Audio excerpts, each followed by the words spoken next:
Ayun na natin. And let's go. Ito yung security entrance. Pakanan. Maraming space for parking. If hindi kayo makakuha ng parking or wala na binibetang parking si Amaya. Pero for sure meron pa yan. And ayun yung building namin. So punta tayo dyan. If you are someone looking for something more peaceful and serene, this is for you. If sawa ka na sa ingay ng Manila.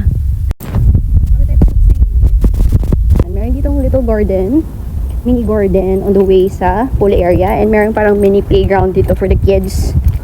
So pool view kami. Unit is pool view.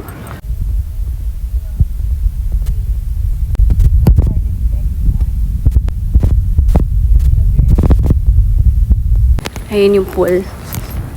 Let's go. At the kiddie pool, ayun si lifeguard, and of course, ito yung pool for the adults. And this is our building. I think ito yung unit namin. Second floor, ayan. Corner unit. Maganda dito pag gabi kasi madami siyang ilaw. May lighting siya. Hindi ko na mapapakita sa inyo kasi ayoko magpagabi dahil hindi ako taga Laguna. Ayoko maligaw. Last time naligaw ako. Tapos, ito yung clubhouse. So, nandito lang siya sa gilid ng pool. Let's go check out yung unit from the pool sa clubhouse. Nandito yung small store eh. Tapos, yung gym niya is outdoor doon sa second floor.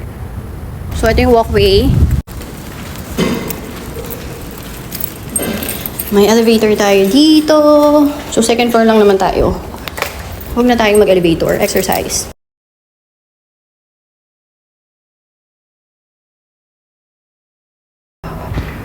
Okay, so corner unit. Maganda dito na sa may fire exit tayo. So, anything happens, ikaw una makakalabas. That's the hallway, obviously. Susi natin, Amaya.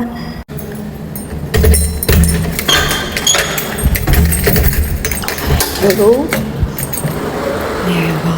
So, ito yung unit. Malaking unit. Built-in nila na sink. Malakas ang tubig nila dito, in fairness. Malakas pa sa tubig namin sa Manila. Oh my gosh. So, from the sink, ito na yung unit. Sobrang peaceful dito. Walang ingay. If you're a nature lover, this unit is perfect for you. Pag binili nyo itong unit na ito, kasama na yung electric fan yan. Meron na rin tayong electricity. So, ito, sa ilaw. Oo. There you go. And ito yung bathroom or yung toilet. It's quite spacious actually. Malakas tubig nila. See? Ano na, Manila? Tinalo pa tayo ng Laguna. Yung natin open. Flush. And look at this. Lakas! So, pwede nyo itong lagyan ng divider or ng wall kung gusto nyo maging one bedroom siya. So, pwede rin kayo maglagay ng dalawang aircon and pool view tayo. O, ha? Hindi lang tayo pool view, mga besh. Meron din tayong view ng nature. O, ano ka? Pwede ka mag-emote dito. O, diba? So, yeah, this is the unit. Here you go. So, that's it.